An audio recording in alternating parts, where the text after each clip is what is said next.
അവരുടെ online activities എല്ലാം മാറ്റിവെച്ച് ഏറ്റവും അധികം ശ്രദ്ധ പഠിത്തത്തിലേക്ക് കൊടുക്കേണ്ട ഒരു സമയമായെന്നുള്ളൊരു മുന്നറിയിപ്പും കൂടിയാണ് ഈ ഒരു അവസാനത്തെ 5 മാസക്കാലം.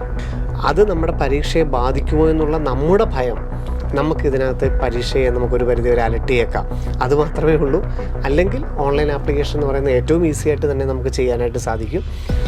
പരീക്ഷയ്ക്ക് ശേഷം നമ്മുടെ മേഖലകൾ കണ്ടുപിടിക്കാനായിട്ട് സാധിക്കും. ഇതിലേതെങ്കിലും ഒന്ന് കുട്ടിക്കുണ്ടായിരിക്കണം. ആധാർ കാർഡ്, പാസ്പോർട്ട്, അല്ലെങ്കിൽ നമുക്ക് വിദേശത്തുള്ള പാസ്പോർട്ട്, അല്ലെങ്കിൽ ഡിജി ലോക്കർ ID, അല്ലെങ്കിൽ ABCD ക്രെഡിറ്റ് ID, ഇത്രയും ഉണ്ടെങ്കിൽ നമുക്ക് ഓൺലൈൻ അപ്ലൈ ചെയ്യാനായിട്ട് സാധിക്കും. ഒരു പരാതി വന്നാൽ ഇദ്ദേഹം എന്തിനാണ് അവിടെ എഴുതിയത് എന്നുള്ളത് അറിയാൻ വേണ്ടിയിട്ട് മാത്രമുള്ളതാണ് അഡ്രസ് പ്രൂഫ് എന്ന് പറയുന്നത്. അപ്പം അഡ്രസ് പ്രൂഫും കൂടെ ചിലപ്പോൾ ഈ വർഷം ചോദിച്ചേക്കാം. അതും കൂടെ കരുതിയിരിക്കുക എന്ന് മാത്രമേ ഉള്ളൂ. അതിനപ്പുറത്ത് അഡ്രസ്സിന് യാതൊരു പ്രാധാന്യവും ഇല്ല എന്നുള്ളത് ഓർത്ത് വെക്കുക. അലോട്ട്മെൻറ്റ് സമയത്ത് മാറ്റാനൊരു ചെറിയ പോർഷൻ ഉണ്ട്, പക്ഷേ അവിടെ നമ്മൾ മറന്നുപോയി കഴിഞ്ഞാൽ നമ്മുടെ അഡ്മിഷൻ തന്നെ ബാധിച്ചേക്കാം. അത് കിട്ടുമോ ഇല്ലയോ നിങ്ങളിപ്പോൾ ഉറപ്പാക്കി വെക്കുക. OBC കിട്ടുമോ, EWC കിട്ടുമോ എന്നുള്ളത് ഇപ്പോൾ അപ്ലൈ ചെയ്യാൻ ഇനി 1-2 മാസം സമയമുണ്ട്. ഇപ്പോഴേ അവർ തയ്യാറാക്കി വെക്കുക. തീർച്ചയായിട്ടും നമുക്ക് ഏറ്റവും പ്രധാനം ഫോൺ നമ്പറാണ്. കാരണം എപ്പോൾ വേണമെങ്കിലും നമ്മുടെ നീറ്റിൻ്റെ ആപ്ലിക്കേഷൻ ഓപ്പൺ ചെയ്യുന്നതും നമ്മുടെ അലോക്കേഷൻ സമയത്തെല്ലാം നമ്മൾ OTP ഉപയോഗിച്ച് മാത്രമേ നമുക്ക് വർക്ക് നടക്കുകയുള്ളൂ. അപ്പം നീറ്റിന് എന്നാണോ അപ്ലൈ ചെയ്യുന്നത് അന്നു മുതൽ ഏറ്റവും അവസാനം അഡ്മിഷൻ കിട്ടുന്ന 2025 ഒക്ടോബർ വരെ ഏറ്റവും പ്രധാനമാണ് മൊബൈൽ OTP. ഈ ഒരു പ്രോസസ്സ് കൃത്യമായിട്ട് മനസ്സിലാക്കുകയും അതിലൂടെയുള്ളൊരു അഡ്മിഷൻ പ്രോസസ്സിലൂടെയൊക്കെ ഉള്ളൊരു സഞ്ചാരമായിരിക്കും പേരൻസിൻ്റെ ഇനിയുള്ള സമയങ്ങളിലെല്ലാം.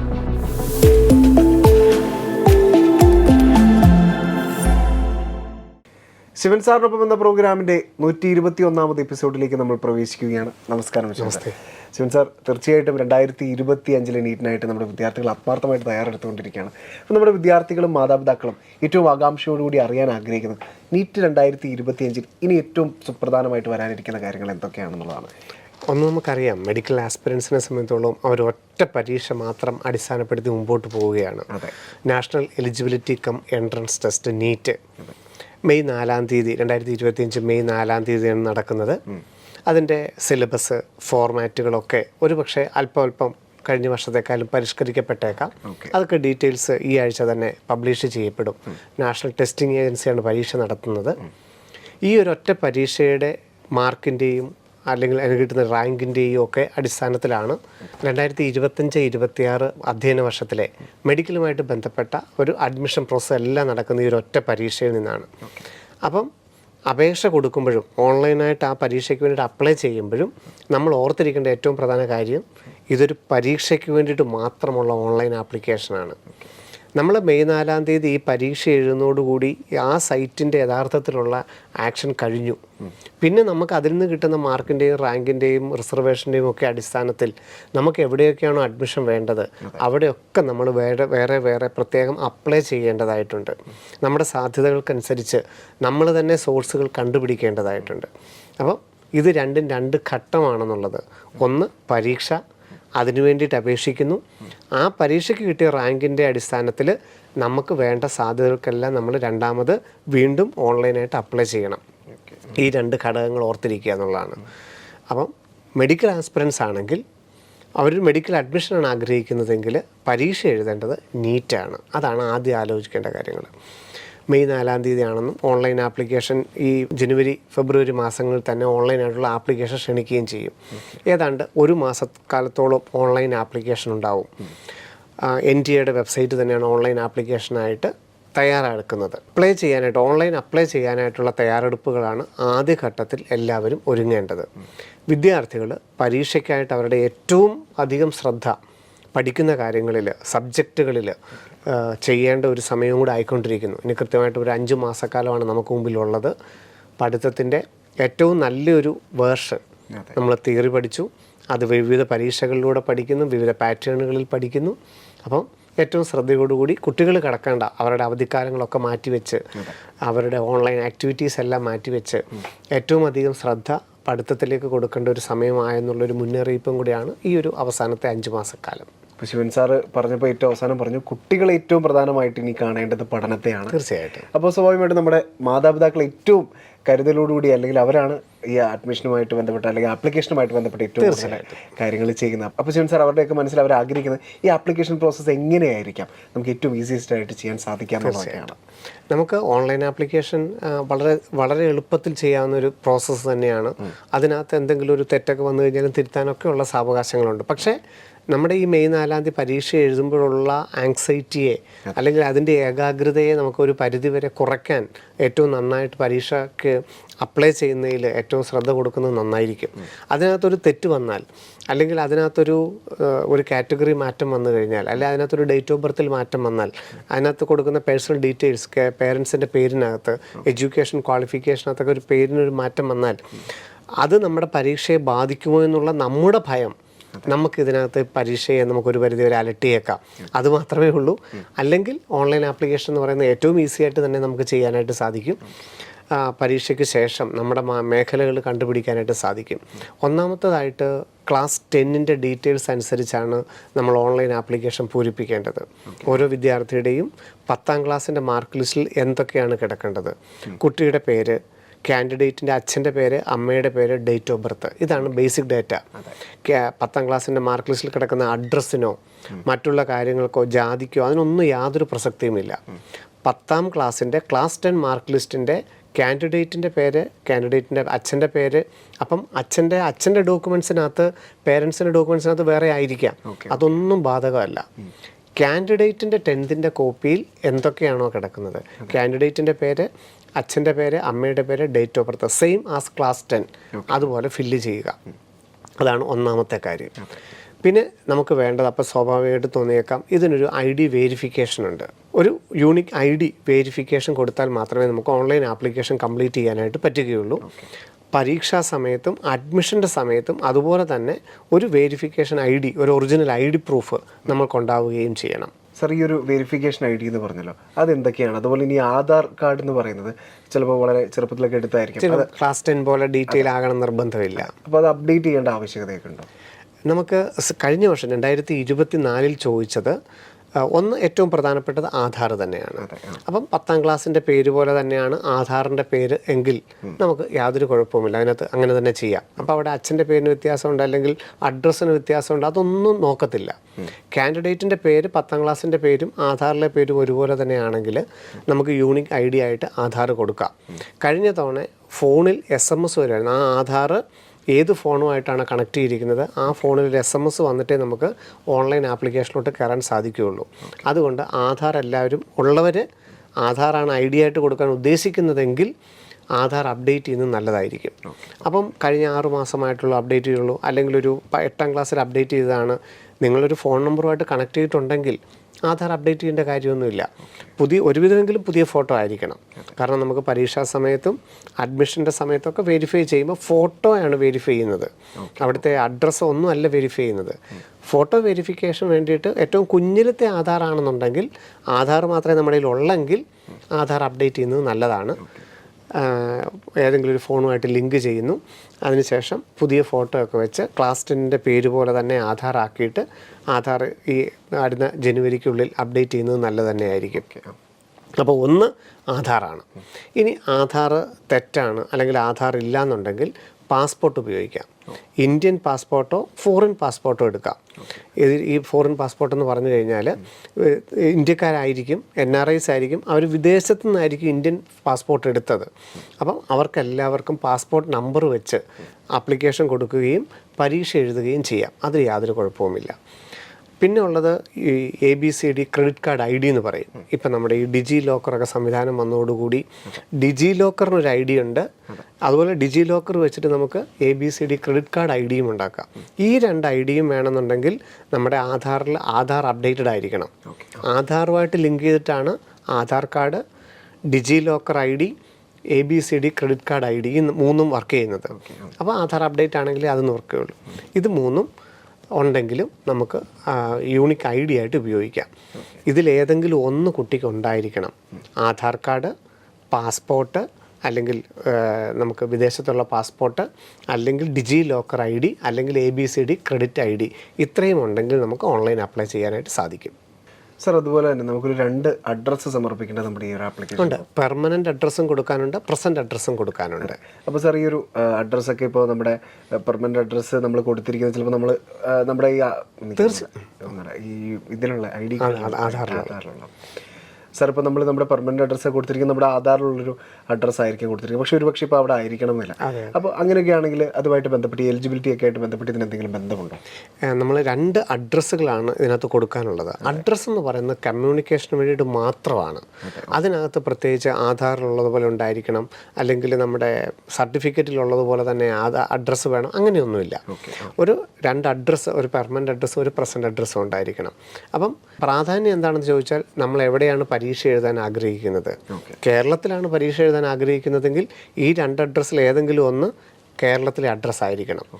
നമ്മൾ ഡൽഹിയിലാണ് പരീക്ഷ എഴുതാൻ ആഗ്രഹിക്കുന്നതെങ്കിൽ ഡൽഹിയിൽ ഒരു അഡ്രസ്സ് ഉണ്ടായിരിക്കണം. ദുബായിലാണ് പരീക്ഷ എഴുതാൻ ആഗ്രഹിക്കുന്നുണ്ടെങ്കിൽ പെർമനൻ്റ് അഡ്രസ്സോ പ്രസൻറ്റ് അഡ്രസ്സോ ദുബായ് ഉണ്ടായിരിക്കണം. അത് മാത്രമേ ഉള്ളൂ. അപ്പോൾ പരീക്ഷ എഴുതുന്നത് ഏത് സ്റ്റേറ്റിലാണോ, ഏത് സ്ഥലത്താണോ, കോട്ടയത്തെ തന്നെ അഡ്രസ്സ് വേണമെന്നില്ല കോട്ടയത്ത് പരീക്ഷ എഴുതാൻ, കേരളത്തിലെ അഡ്രസ്സ് ഉണ്ടായാൽ മതിയാകും. കർണാടകത്തിൽ ബാംഗ്ലൂർ പരീക്ഷ എഴുതണമെങ്കിൽ ബാംഗ്ലൂരെ അഡ്രസ്സ് വേണ്ട, കർണാടകത്തിലെ ഒരു അഡ്രസ്സ് ഉണ്ടായാൽ മതിയാകും. തമിഴ്നാട്ടിലും അതുപോലെ തന്നെ, വിദേശത്താണെങ്കിലും അതുപോലെ തന്നെ. അപ്പോൾ അഡ്രസ്സിൻ്റെ പ്രാധാന്യം അത്ര മാത്രമേ ഉള്ളൂ. അല്ലാതെ ആധാറിൽ എൻ്റെ അഡ്രസ്സിനകത്ത് വീട്ടുപേര് തെറ്റാണ്, അല്ലെങ്കിൽ പോസ്റ്റ് ഓഫീസ് ഇല്ല, അതിനൊന്നും യാതൊരു പ്രാധാന്യവുമില്ല. ഒരു 2 അഡ്രസ്സ് ഉണ്ടായിരിക്കണം, ഒരു പെർമനൻറ്റും ഒരു പ്രസൻറ്റും ഉണ്ടായിരിക്കണം എന്ന് മാത്രം ഇപ്പം ഓർത്ത് വെച്ചാൽ മതിയാകും. പിന്നെ കഴിഞ്ഞ വർഷം നീറ്റ് സംബന്ധിച്ച് ധാരാളം വാദപ്രതിവാദങ്ങൾ ഉണ്ടായ സമയത്ത് കുട്ടികൾ പല സ്ഥലങ്ങളിലും പ്രത്യേകം പോയി പരീക്ഷ എഴുതുന്നതായിട്ട് കോടതിയുടെ ശ്രദ്ധയിൽപ്പെട്ടതുകൊണ്ട് എന്തുകൊണ്ടാണ് ഈ പരീക്ഷ എഴുതാൻ മറ്റ് ജില്ലകളെ ആശ്രയിക്കുന്നത്, അതുകൊണ്ട് ഒരു അഡ്രസ് പ്രൂഫ് നിങ്ങൾക്ക് ചോദിക്കായിരുന്നില്ലേ എന്ന് നാഷണൽ ടെസ്റ്റിംഗ് ഏജൻസിയോട് ചോദിച്ചിട്ടുണ്ട്. അപ്പോൾ ചിലപ്പം 2023 അഡ്രസ് പ്രൂഫ് വേണമായിരുന്നു പരീക്ഷ എഴുതണമെങ്കിൽ, എന്നാൽ 2024 അഡ്രസ് പ്രൂഫ് വേണ്ടായിരുന്നു. അങ്ങനെ അഡ്രസ് പ്രൂഫ് ചോദിച്ചിട്ടുണ്ടെങ്കിൽ ഈ വർഷം അപ്ലോഡ് ചെയ്യാൻ പറഞ്ഞാൽ നമ്മുടെ അഡ്രസ്സ് എന്താണോ കൊടുക്കുന്നത് അതിനുള്ള ആനുപാതികമായിട്ടുള്ള കാര്യങ്ങൾ ഉണ്ടാവണം. അപ്പോൾ നമ്മൾ പെർമനൻ്റ് അഡ്രസ്സ് കൊടുക്കുന്നത് എന്താണോ അത് നമ്മുടെ ആധാറോ റേഷൻ കാർഡോ പാസ്ബുക്കോ അല്ലെങ്കിൽ എന്താണോ ഉള്ളത് അതിനനുസരിച്ച് വേണം അഡ്രസ്സ് കൊടുക്കാനായിട്ട്. പക്ഷേ ആ അഡ്രസ്സ് ഇപ്പം ഞാൻ താമസിക്കുന്ന അവിടെയല്ല, അതൊന്നും പ്രശ്നമല്ല. നമ്മൾ ആധാറിലുള്ളതുപോലെ പെർമനൻ്റ് അഡ്രസ്സ് അങ്ങ് കൊടുത്തേക്കുക, അത് മാത്രമേ ഉള്ളൂ, ഓർത്താൽ മതി. പ്രസൻറ്റ് അഡ്രസ്സ് നമ്മളിപ്പം എവിടെയാണ് നിൽക്കുന്നത്, കേരളത്തിലാണ് നിൽക്കുന്നതെങ്കിൽ കേരളത്തിൽ എന്തിനാണ് നിൽക്കുന്നത്, അപ്പം നമ്മുടെ വീട് അവിടെ ആയതുകൊണ്ട് പെർമനൻ്റ് അഡ്രസ്സും പ്രസൻറ്റ് അഡ്രസ്സും കേരളത്തിൽ തന്നെ കൊടുക്കാം. അപ്പോൾ ഏത് ജില്ലയിൽ പരീക്ഷ എഴുതുന്നു എന്നുള്ളതിന് അവിടെ ഒന്നും പ്രസക്തിയില്ല. ഇനി വിദേശത്താണെന്നുണ്ടെങ്കിൽ നമ്മളുടെ പാസ്പോർട്ടായിട്ടോ വിസയായിട്ടോ അല്ലെങ്കിൽ അവിടുത്തെ കാർഡുകളുണ്ട്, UAE കാർഡുകളുണ്ട്, ആ കാർഡുകളോ അല്ലെങ്കിൽ സ്കൂളിൻ്റെ ID കാർഡോ ഇനി ബ്രില്യൻറ്റിൻ്റെ ID കാർഡോ എന്തും നമുക്ക് ഉപയോഗിക്കാം അഡ്രസ് പ്രൂഫിന് വേണ്ടിയിട്ട്.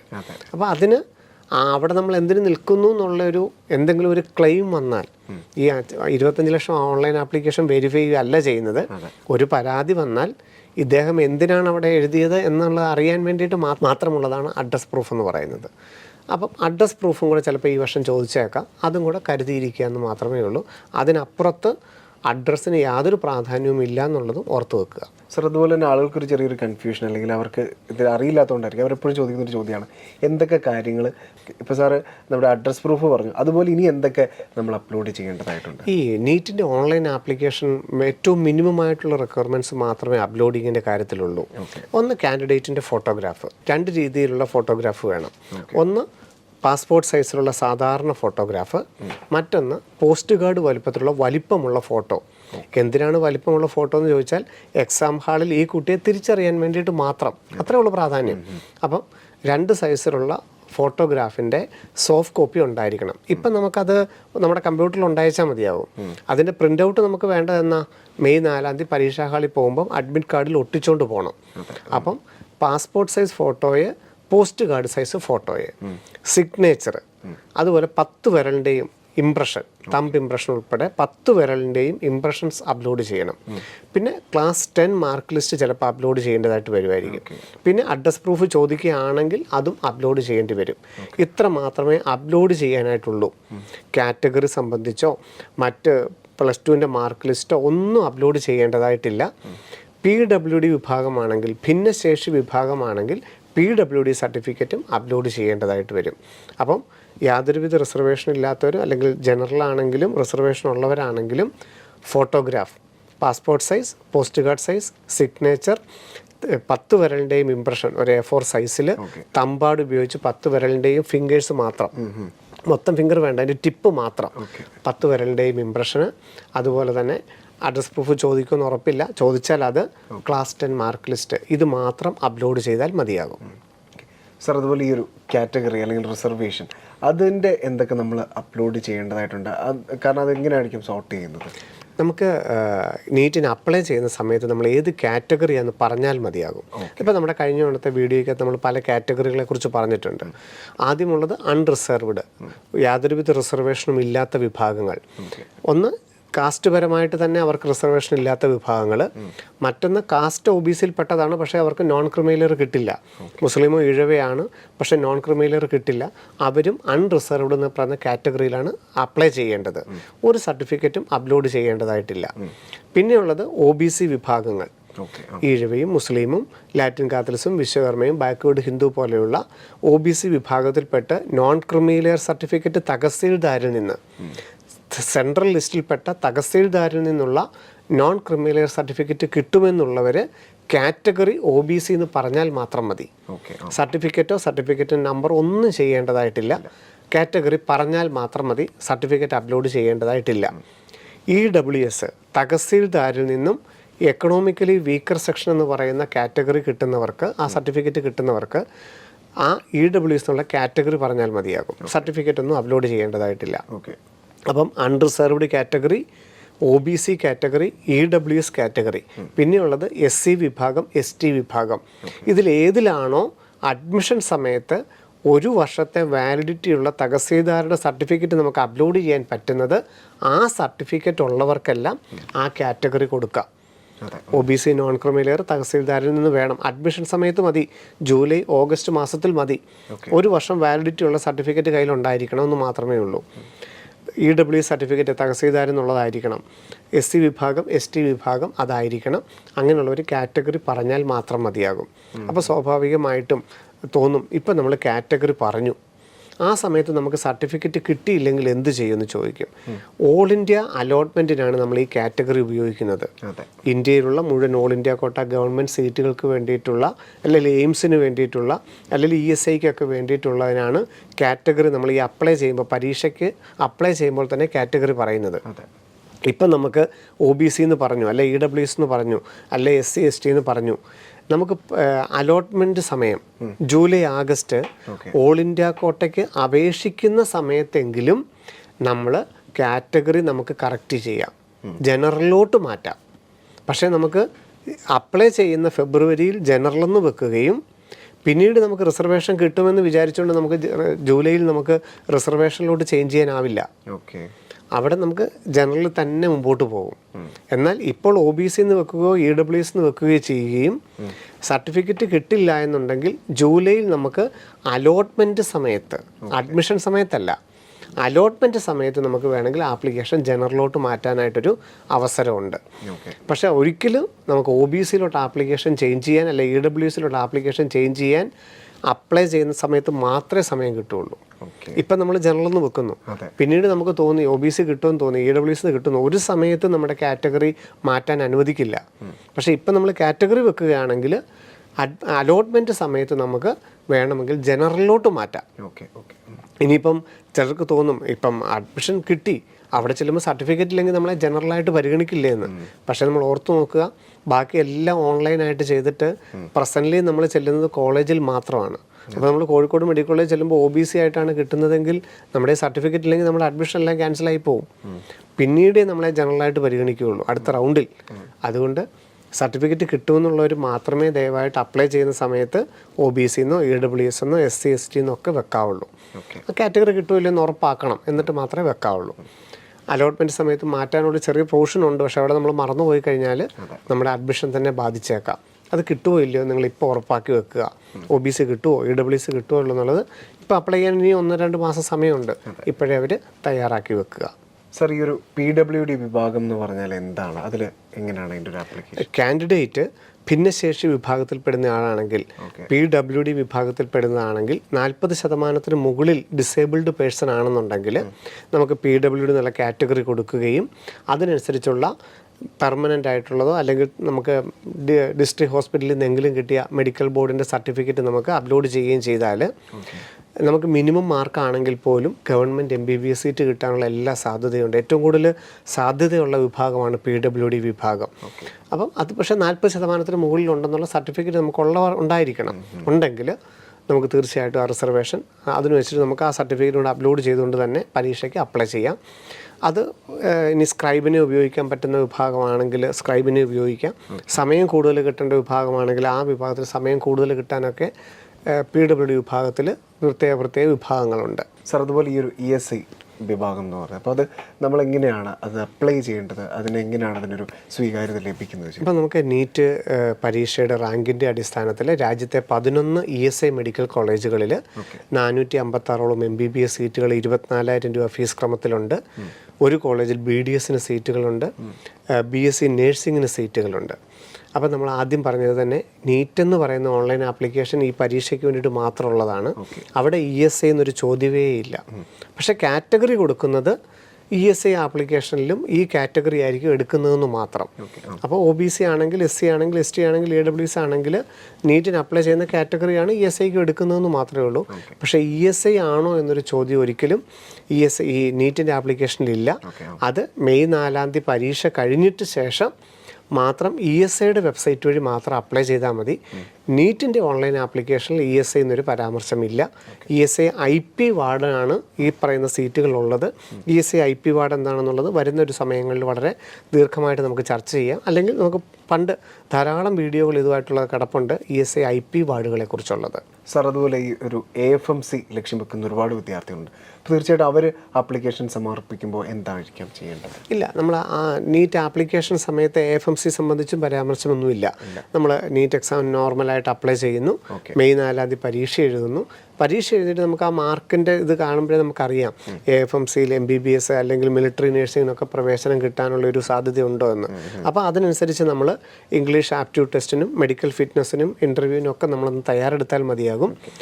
ഓപ്ഷൻ കൊടുക്കുന്ന സമയത്ത് ജൂലൈയിൽ അലോട്ട്മെൻറ്റ് സമയത്താണ് നമ്മൾ AFMC എന്നുള്ളത് പരാമർശിക്കേണ്ടതുള്ളൂ. സർ, ഒരുപാട് പേര് വിദേശത്തുള്ള ഒരുപാട് മലയാളികളൊക്കെ തന്നെ നമ്മുടെ ബെർലിനെ ആശ്രയിച്ച് ഇങ്ങോട്ട് കടന്നു വന്നിട്ടുണ്ട്. അവരുടെ മക്കളൊക്കെ പഠിച്ചുകൊണ്ടിരിക്കുകയാണ്.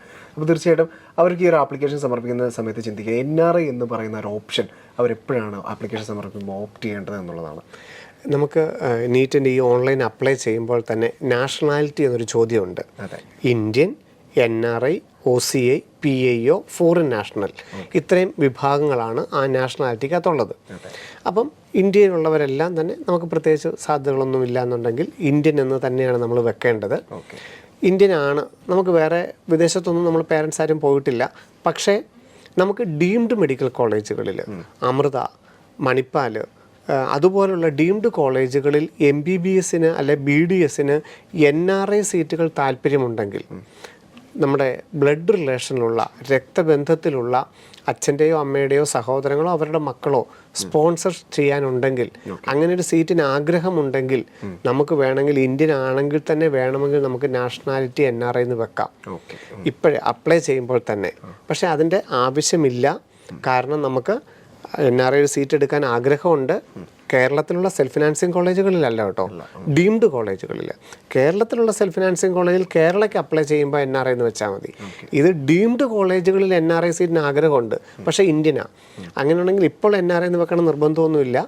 നമുക്ക് അലോക്കേഷൻ സമയത്ത്, അതായത് പരീക്ഷ കഴിഞ്ഞിട്ട് മാർക്കൊക്കെ നോക്കിയിട്ട് നമ്മുടെ ജൂലൈയിൽ MCCയുടെ സൈറ്റിൽ ഓപ്ഷൻ കൊടുക്കുമ്പോൾ വേണേൽ NRI എന്ന് വേണേൽ ചേഞ്ച് ചെയ്യാം നാഷണാലിറ്റി. അത് ഏത് റൗണ്ടിലും നമുക്ക് NRIയിലോട്ട് ചേഞ്ച് ചെയ്യാം. അപ്പോൾ കൊടുത്താലും മതിയാകും. ഇനി ഇപ്പോഴേ ഇങ്ങനെ നമുക്ക് എന്താണേലും ഒരു NRI സീറ്റിനും കൂടെ കൊടുക്കണമെന്ന് ആഗ്രഹം ഉണ്ടെങ്കിൽ വേണമെങ്കിൽ കൊടുത്താൽ കുഴപ്പമൊന്നുമില്ല. നല്ല മാർക്ക് ഉണ്ടെങ്കിൽ, ഗവൺമെൻറ് സീറ്റ് കിട്ടാനുള്ള അർഹത ഉണ്ടെങ്കിൽ, അല്ലെങ്കിൽ സെൽഫ് ഫിനാൻസിങ് സീറ്റ് കിട്ടാനുള്ള അർഹത ഉണ്ടെങ്കിൽ ആ സീറ്റും NRIക്കാർക്ക് കിട്ടും. അല്ലാതെ NRI എന്ന് കൊടുത്തു നിർത്തുകൊണ്ട് ഗവൺമെൻറ് സീറ്റ് കിട്ടാതെ പോവുകയോ സെൽഫ് ഫിനാൻസിങ്ങിൻ്റെ സീറ്റ് കിട്ടാതെ പോവുകയോ ഒന്നുമില്ല. വേണമെങ്കിൽ NRI എന്ന് കൊടുക്കാം. അപ്പം ഇന്ത്യൻ എന്നുള്ളിടത്ത് ക്ലിയർ ആയല്ലോ.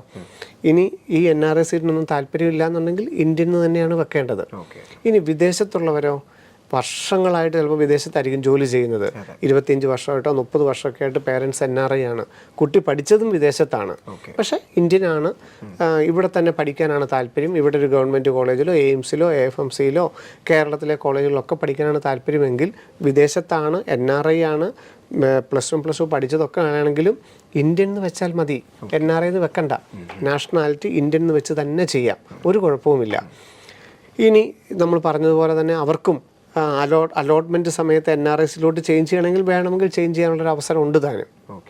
ഇനി നമുക്ക് NRI സീറ്റ് വേണമെന്നുണ്ടെങ്കിൽ ഇപ്പോഴേ NRI വെക്കുകയും ചെയ്യാം, അതും ഓർമ്മയിലിരുന്നാൽ മാത്രം മതിയാകും. അപ്പം ആ NRI എന്നുള്ളത് എന്താണെന്നുള്ളത് നിങ്ങൾക്ക് വ്യക്തമായി കാണുമായിരിക്കും. ഡീംഡ് കോളേജുകളിൽ NRI സീറ്റ് ആഗ്രഹിക്കുന്നവരാണ് നാഷണാലിറ്റി എന്നുള്ളിടത്ത് NRI എന്ന് വെക്കേണ്ടത്. അല്ലാതെ നിങ്ങളിപ്പോൾ പ്രസൻ്റ്ലി NRI ആണോ എന്നൊരു ചോദ്യമല്ല അതിനകത്ത്, അത് ഓർത്താൽ മതിയാകും. പിന്നെ ഉള്ളത് OCI കാർഡ് ഹോൾഡർ. നമ്മുടെ ധാരാളം കുട്ടികൾ വിദേശ പൗരത്വമുള്ളവരാണ്. അവർ പഠിക്കാനായിട്ട് ഇവിടെ നിൽക്കുകയോ അല്ലെ പേരൻസ് ഇവിടെ ഉള്ളതുകൊണ്ടൊക്കെ ഇവിടെ നിൽക്കുകയായിരിക്കാം. ഓവർസീസ് സിറ്റിസൺസ് ഓഫ് ഇന്ത്യ അല്ലെങ്കിൽ പേഴ്സൺസ് വിത്ത് ഇന്ത്യൻ ഒറിജിൻ. 2021 മാർച്ചിന് മുമ്പ് OCIയോ PIO ആണെങ്കിൽ അവർക്ക് ഇന്ത്യയിലെ എല്ലാ സീറ്റുകളും കിട്ടും. ഗവൺമെൻറ് സീറ്റുകളും മാനേജ്മെൻറ്റ് സീറ്റുകളും NRI സീറ്റുകളും ഒക്കെ കിട്ടും. അതുകൊണ്ട് OCI എന്നോ PI എന്നോ വെക്കാം, യാതൊരു കുഴപ്പവുമില്ല. 2021 മാർച്ചിന് ശേഷമാണ് OCI കാർഡ് എടുത്തതെങ്കിൽ അവർക്ക് NRI സീറ്റുകൾ മാത്രമേ ലഭ്യമാവുകയുള്ളൂ. എത്ര മാർക്കുണ്ടെങ്കിലും അവർക്ക് ഗവൺമെൻറ് സീറ്റോ നോർമലുള്ള സീറ്റോ മാനേജ്മെൻറ്റ് സീറ്റോ ഒന്നും ലഭ്യമാവുകയില്ല, NRI സീറ്റ് മാത്രമേ ലഭ്യമാവുകയുള്ളൂ. അപ്പോൾ ഇതാണ് നാഷണാലിറ്റി എന്നുള്ള കോളത്തുള്ള ചോദ്യങ്ങൾ. ഇതൊന്നുമില്ലാത്ത വിദേശ പൗരത്വമുള്ളവരാണ് ഫോറിൻ നാഷണൽസ് എന്ന് പറഞ്ഞ് അപ്ലൈ ചെയ്യേണ്ടത്. എയിംസിലൊക്കെയുള്ള സീറ്റുകൾ ഫോറിൻ നാഷണൽസിന് അങ്ങനെ കിട്ടും. ഏതാണ്ട് 10ഓളം സീറ്റുകളിൽ എയിംസിലൊക്കെ ഉണ്ട്. സർ, അതുപോലെ ഈ ഒരു ആപ്ലിക്കേഷൻ സമർപ്പിക്കുന്ന സമയത്ത് വളരെ സുപ്രധാനമായ ഒന്നായിരിക്കും നമ്മുടെ ഈ ഒരു ഇമെയിൽ ID, ഫോൺ നമ്പർ. തീർച്ചയായിട്ടും നമ്മുടെ കമ്മ്യൂണിക്കേഷൻ മുഴുവൻ നടക്കുന്നത് ഇമെയിൽ IDയും ഫോൺ നമ്പറും മുതലാണ്. ഓക്കെ, അപ്പോൾ അതിൻ്റെ ഒരു ഇമ്പോർട്ടൻസ് ഒക്കെ എത്രത്തോളമാണ് നമ്മുടെ പ്രേക്ഷകർക്ക്? തീർച്ചയായിട്ടും നമുക്ക് ഏറ്റവും പ്രധാനം ഫോൺ നമ്പറാണ്.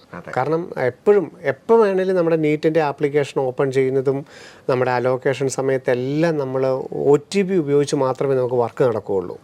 അപ്പം നീറ്റിന് എന്നാണോ അപ്ലൈ ചെയ്യുന്നത് അന്നു മുതൽ ഏറ്റവും അവസാനം അഡ്മിഷൻ കിട്ടുന്ന 2025 ഒക്ടോബർ വരെ ഏറ്റവും പ്രധാനമുള്ളതാണ് മൊബൈൽ OTP.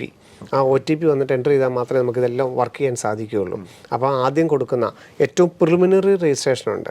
നമുക്ക് 2 ഇമെയിൽ IDയും 2 ഫോൺ നമ്പറുമാണ് വേണ്ടത്. അതിൽ ആദ്യം കൊടുക്കുന്ന ഇമെയിൽ IDയും ആദ്യം കൊടുക്കുന്ന ഫോൺ നമ്പറുമാണ് ഏറ്റവും പ്രാധാന്യം. ബാക്കിയുള്ളതെല്ലാം നമുക്ക് കമ്മ്യൂണിക്കേഷന് വേണ്ടി മാത്രം ഉപയോഗിക്കുന്നതേ ഉള്ളൂ. വിദേശത്തുള്ളവരാണെങ്കിൽ ഒരെണ്ണമെങ്കിലും നമ്മുടെ ഇന്ത്യയിലുള്ളത് വെക്കാൻ ശ്രദ്ധിക്കുകയും ചെയ്യണം. വിദേശത്താണെങ്കിൽ OTP വരും, പക്ഷേ അവർ നിർബന്ധമായിട്ട് പറയുന്നുണ്ട് വിദേശ നമ്പറാണ് കൊടുക്കുന്നതെങ്കിൽ ഒരു നമ്പർ ഇന്ത്യൻ കൊടുക്കാൻ പറയുന്നുമുണ്ട്. അപ്പം നമ്മൾ ഈ സമയത്തൊക്കെ എവിടെയായിരിക്കും എന്നുള്ളത് ഓർത്തിട്ട് വേണം നമ്മൾ ഈ മൊബൈൽ നമ്പർ കൊടുക്കാൻ. ഇമെയിൽ ഇപ്പോൾ എവിടെയാണെങ്കിലും OTP വരും, കുഴപ്പമില്ല. അപ്പോൾ 2 ഇമെയിൽ ID, വ്യത്യസ്തമായ 2 ഇമെയിൽ ID, 2 ഫോൺ നമ്പർ നമുക്കുണ്ടായിരിക്കണം. അതിൽ ആദ്യം കൊടുക്കുന്ന ഇമെയിൽ IDയും ആദ്യം കൊടുക്കുന്ന ഫോൺ നമ്പറുമാണ് ഏറ്റവും പ്രാധാന്യം. അടുത്ത 2025 അവസാനം വരെ നമുക്കത് ആക്റ്റീവായിട്ടിരിക്കുന്ന ഫോൺ നമ്പർ ഇമെയിൽ IDയും വേണം. അത് കാൻഡിഡേറ്റിന് തന്നെ വേണമെന്നോ പേരൻസിൻ്റെ വേണമെന്നുള്ളതിനൊക്കെ അപ്പുറത്ത് അത് നമുക്ക് മാത്രം ഉള്ളതായിരിക്കണം, ആക്റ്റീവുമായിരിക്കണം, വർക്ക് ചെയ്യുന്നതായിരിക്കണം. അപ്ലൈ ചെയ്യുന്ന സമയത്ത് തന്നെ ഈ 4ലും OTP വന്നാൽ 4 ഡിഫറെൻറ്റ് OTP എൻ്റർ ചെയ്താലേ നമുക്ക് ആപ്ലിക്കേഷൻ തന്നെ മുമ്പോട്ട് പോവുള്ളൂ.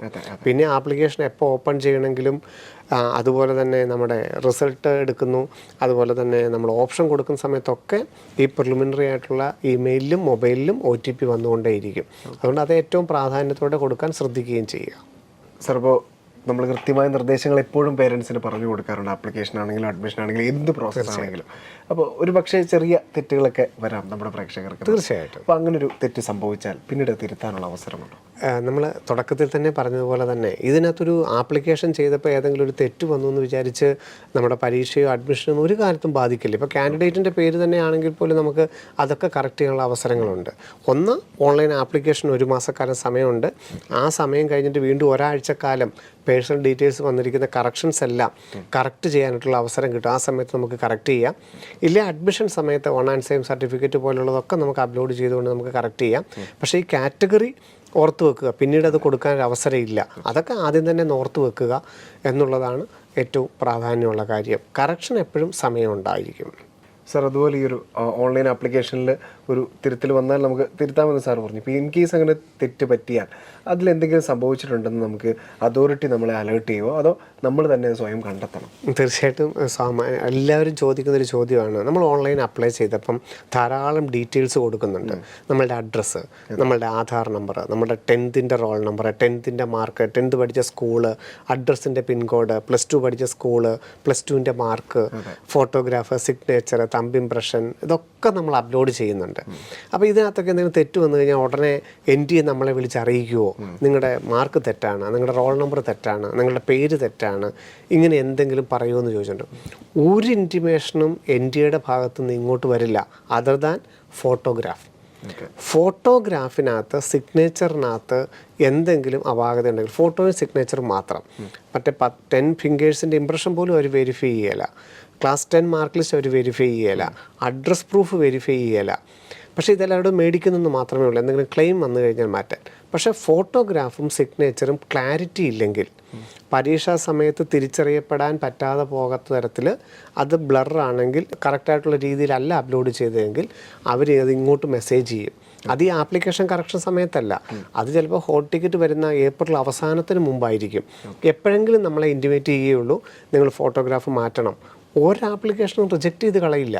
നിങ്ങളുടെ ഫോട്ടോഗ്രാഫ് തെറ്റാണ് എന്ന് പറഞ്ഞ ഉടനെ റിജക്റ്റ് ചെയ്ത് കളയുക, നിങ്ങളുടെ ബാക്ക്ഗ്രൗണ്ട് വേറൊരു കളറാണെന്ന്, അങ്ങനെ ഒരു സംഭവമേ ഇല്ല. അതായത് ചെയ്യുന്ന 25 ലക്ഷം പേരാണെങ്കിൽ 25 ലക്ഷം പേരും പരീക്ഷ എഴുതിയിരിക്കും, ഒരാൾ പോലും പരീക്ഷ എഴുതാതിരിക്കുകയില്ല. പരീക്ഷ എഴുതി OMR എത്ര മാർക്കുണ്ടോ അതനുസരിച്ചുള്ള അഡ്മിഷനും കിട്ടും, ഒന്നും പേടിക്കേണ്ടതായിട്ടില്ല. പക്ഷേ ഈ ഫോട്ടോഗ്രാഫിലും സിഗ്നേച്ചറിലും ക്ലാരിറ്റി ഇല്ല എങ്കിൽ മാത്രം NTA അത് എപ്പോഴെങ്കിലും നമ്മളെ അറിയിക്കുകയും അത് മാറ്റാൻ ആവശ്യത്തിന് സമയം തരികയും ചെയ്യും.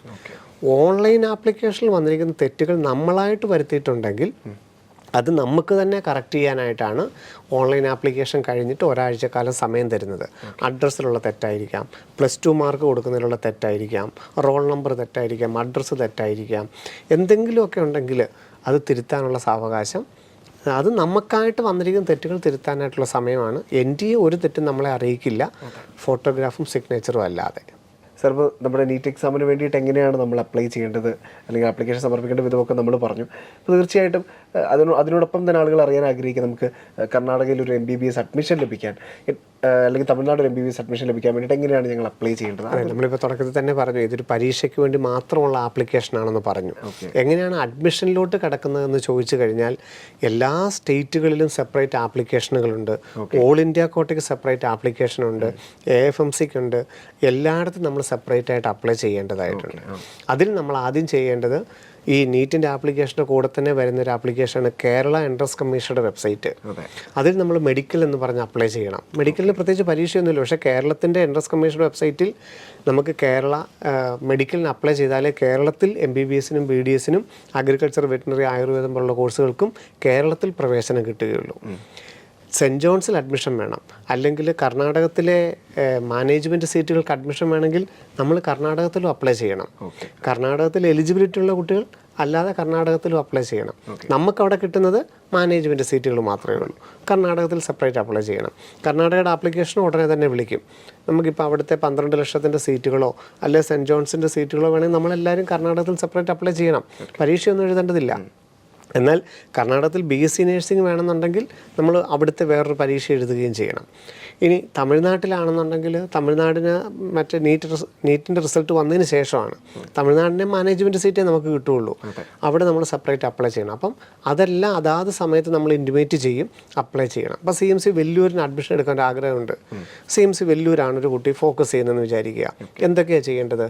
നീറ്റിന് അപ്ലൈ ചെയ്യണം, മാർച്ച് മാസത്തിൽ CMC വെല്ലൂരിന് അപ്ലൈ ചെയ്യണം. നീറ്റ് റിസൾട്ട് വന്നതിന് ശേഷം തമിഴ്നാടിന് വേണ്ടിയിട്ടുള്ള ഓൺലൈൻ ആപ്ലിക്കേഷനുണ്ട്, TN മെഡിക്കൽ സെലക്ഷൻ, അതിന് അപ്ലൈ ചെയ്യണം. ഇതുകൂടെ എല്ലാം ചെയ്ത് കഴിഞ്ഞാൽ മാത്രമേ നമുക്ക് CMC വലിയൊരു അഡ്മിഷൻ കിട്ടുകയുള്ളൂ. ഇപ്പോൾ സെൻറ്റ് ജോൺസിൻ്റെ കാര്യം പറഞ്ഞ പോലെ തന്നെ നീറ്റിന് അപ്ലൈ ചെയ്യണം, കർണാടകയ്ക്ക് അപ്ലൈ ചെയ്യണം, ബിഷപ്പിൻ്റെ സർട്ടിഫിക്കറ്റുകൾ ആ സമയത്ത് അപ്ലോഡ് ചെയ്യണം. അപ്പം ഈ ഒരു പ്രോസസ്സുകളെല്ലാം രക്ഷിതാക്കൾ നിരന്തരം വാച്ച് ചെയ്യുകയും സൈറ്റുകൾ നോക്കുകയും അപ്ഡേറ്റ് ആകുകയും ചെയ്യുകയും ചെയ്യണം.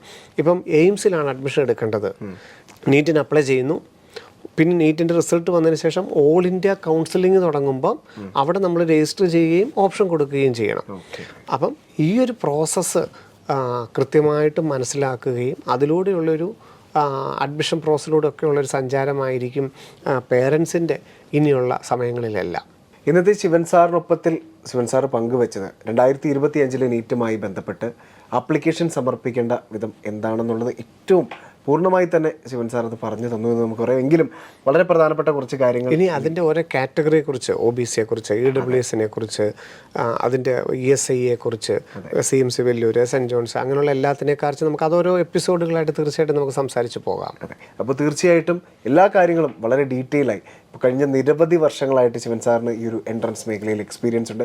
ഓരോ വർഷങ്ങളിലും വരുന്ന മാറ്റങ്ങളെ കൃത്യമായി അനലൈസ് ചെയ്തുകൊണ്ട് ഏറ്റവും സിമ്പിളായി എല്ലാ പ്രേക്ഷകർക്കും മനസ്സിലാകുന്ന വിധത്തിലാണ് ശിവൻ സാറ് ഈ ഒരു പ്രോഗ്രാം അവതരിപ്പിക്കുന്നത്. തീർച്ചയായിട്ടും കഴിഞ്ഞ വർഷങ്ങളിലൊക്കെ ഈ ഒരു പ്രോഗ്രാമിൻ്റെ ഭാഗമായിരുന്ന ഒരുപാട് വിദ്യാർത്ഥികളുണ്ട്, മാതാപിതാക്കളുണ്ട്. അവരൊക്കെ നമ്മുടെ പ്രോഗ്രാമിനിടയിൽ എപ്പോഴും കമൻറ്റ് ചെയ്യാറുള്ള ഒരു കാര്യമാണ്, കൃത്യമായി ഈ ഒരു പ്രോഗ്രാം കണ്ടതിൻ്റെ പരിണിത ഫലമായിട്ട് തീർച്ചയായിട്ടും അവരുടെ മക്കൾ ഇപ്പോൾ ഒരു MBBS സീറ്റ് കരസ്ഥമാക്കിയിരിക്കുകയാണ് എന്നുള്ളത്. കാരണം ഏറ്റവും പ്രധാനമായി നിങ്ങൾ അറിഞ്ഞിരിക്കേണ്ട ഓരോ മൈന്യൂട്ടായിട്ടുള്ള കാര്യങ്ങളെയും വളരെ ഡീറ്റെയിൽ ആയിട്ട് ശിവൻ സാറ് പറഞ്ഞു തന്നുകൊണ്ടാണ് ഈ ഒരു പ്രോഗ്രാം എപ്പോഴും മുന്നോട്ട് പോകാറുള്ളത്. തീർച്ചയായിട്ടും നിങ്ങളുടെയൊക്കെ പരിചയത്തിലും ഒരുപാട് പ്രേക്ഷകരുണ്ട് അല്ലേ, അവർക്ക് ഈ ഒരു ആപ്ലിക്കേഷനും ഒക്കെ ആയിട്ട് ബന്ധപ്പെട്ട് ചെറിയ കൺഫ്യൂസ്ഡ് ആയിരിക്കാം, അല്ലെങ്കിൽ ആപ്ലിക്കേഷൻ സമർപ്പിക്കുന്ന സമയത്തൊക്കെ ചെറിയൊരു പാനിക്കാവും. ഒന്നുകൊണ്ട് പേടിക്കേണ്ട, ശിവൻ സാറിനൊപ്പം എന്ന് പറയുന്ന ഒരു പ്രോഗ്രാം ജനലക്ഷങ്ങൾക്കായിട്ട് എപ്പോഴും നിങ്ങളോടൊപ്പമുണ്ട്. അപ്പോൾ തീർച്ചയായിട്ടും നിങ്ങളുടെ സംശയങ്ങളൊക്കെ ഈ ഒരു നമ്മുടെ ഈ ഒരു പ്രോഗ്രാമിൻ്റെ കമൻറ്റിലൊക്കെ മെൻഷൻ ചെയ്യുക. അപ്പോൾ ഞങ്ങളെ ലോകമെമ്പാടും ഇരുന്ന് കേട്ടുകൊണ്ടിരുന്ന എല്ലാ മലയാളി പ്രേക്ഷകർക്കും ഹൃദയത്തിൽ നിന്നും നന്ദി, നമസ്കാരം. എൻട്രൻസ് സംബന്ധമായ വാർത്തകളും അപ്ഡേഷനുകളും ഏറ്റവും വേഗം ആധികാരികമായി അറിയാൻ ബ്രില്യൻറ്റ് സ്റ്റഡി സെന്റർ പാല യൂട്യൂബ് ചാനൽ സബ്സ്ക്രൈബ് ചെയ്യുക, ബെൽ ഐക്കൺ അമർത്തുക. ഈ വീഡിയോ മറ്റ് സുഹൃത്തുക്കളിലേക്കും ഷെയർ ചെയ്ത് നൽകുക.